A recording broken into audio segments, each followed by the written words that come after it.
وقال الرسول صلى الله عليه وسلم: يا معشر الشباب من استطاع منكم الباءة فليتزوج فإنه أغض للبصر وأحسن للفرج ومن لم يستطع فعليه بالصوم فإنه له وجاء. أما بعد، فإن الأمور كلها بيد الله يقضي فيها ما يشاء ويحكم ما يريد، لا مقدم لما أخر ولا مؤخر لما قدم، وكل شيء بقضاء وقدر وكتاب قد سبق. عين محمد أحمد لمحمد عمر محمد: زوجتك وأنكحتك على ما أمر الله به من إساق معروف أو تصريح بإحسان. زوجتك عين محمد أحمد بوكالة وليها إياي، ومهرها 200 جرام ذهبا، وأن تذهب بها إلى الحج ولها المطالبة منك متى شاءت. قبلت نكاحها وتزويجها بهذا المهر المذكور. وحنكو قوريي ونكون نكاحيي عين محمد أحمد وعباد وكي شيء مهر كيدنا وياهي لو بقى الجرام أو ذهب يينا الحج جيسو ويكوي دي سنكر تحلك الساعة دونتو مهر كاس مقوى بشيء.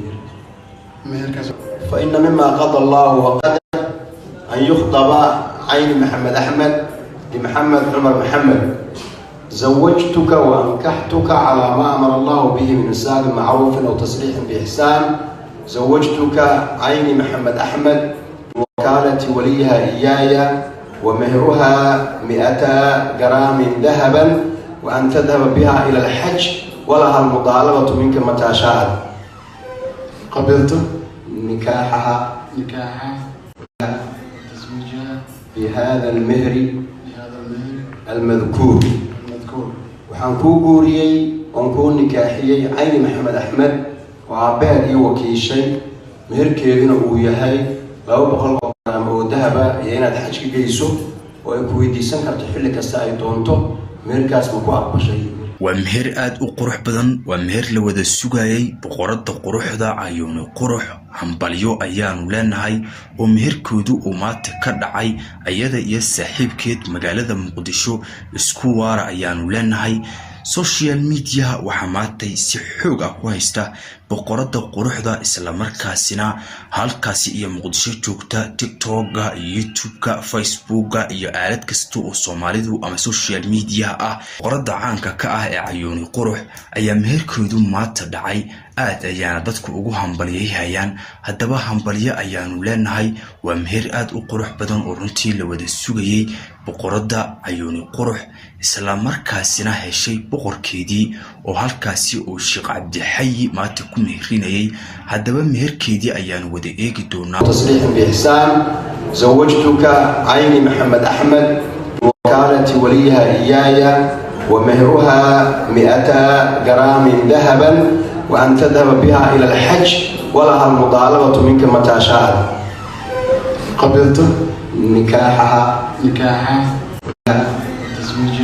بهذا المهر المذكور.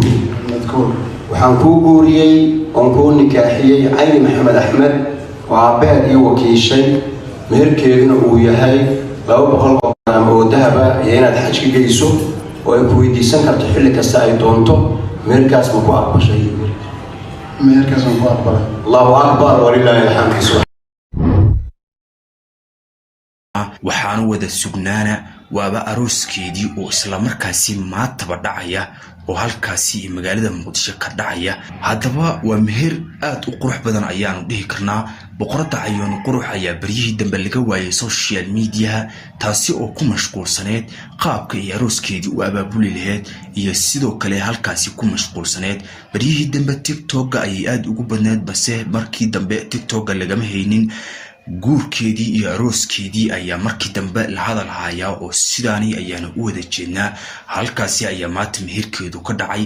haddaba adigu ma joogtaa magaalada Muqdisho oo ma ka qayb gali doontaa meherkaasi Cayuuni Qurux?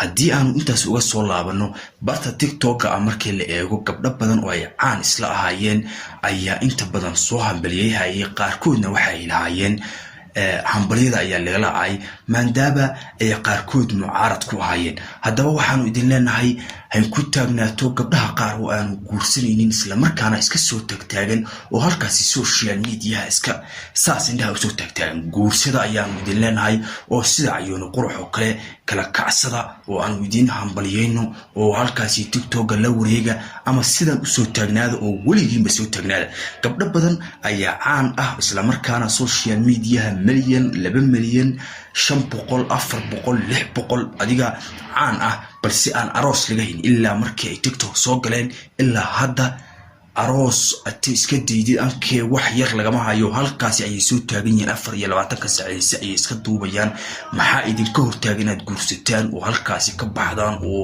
aanu idin hambaliyeyno haddaba videogan gaarsiiya gabdhuhu habboodboodaan oo arooska ka gaaraan oo halkaasi aan ugu hambaliyeyno gabdhaha Soomaaliyeed waanu jecelnahay inay guursadaan oo isla markaasi ay lamaana noqdaan sida ayuuna qurux oo kale ayuuna qurux ayaa is tuurtay oo hadda sidaan u jeedno meherkeedu waa u dhacay arooskeedina halkaasi ayuu dhacaya magaalada Muqdisho ayuu ka dhacay halkan ayaan kugu soo gudbin doonaa anagu oo soo diyaarin oo soo duubnay gabdho badan ayaa sidoo kale story doona oo ayuuna qurux hortaagneed isla markaana ay u bilowday haddaba gabdho badan ayaa story doona oo aan sugi doonaa gaarsiiya videogan waxaanu leenahay saaxiibkiin hadda ku qalqaaliyo inuu idin guursado isla markaana arooska aad kala tuurataan intaasina kaftan ayay ahayd haddaba qaybta commentiga aanu hambaliyo kusoo wada dhahno ayuuna qurux boqorada quruxda hablaha Soomaaliyeed ayaanu dhihi karnaa hambaliyo ayaanu leenahay kusoo bir channelkan soo bandhiga media sidoo kale gambaleelka u furo mahadsanid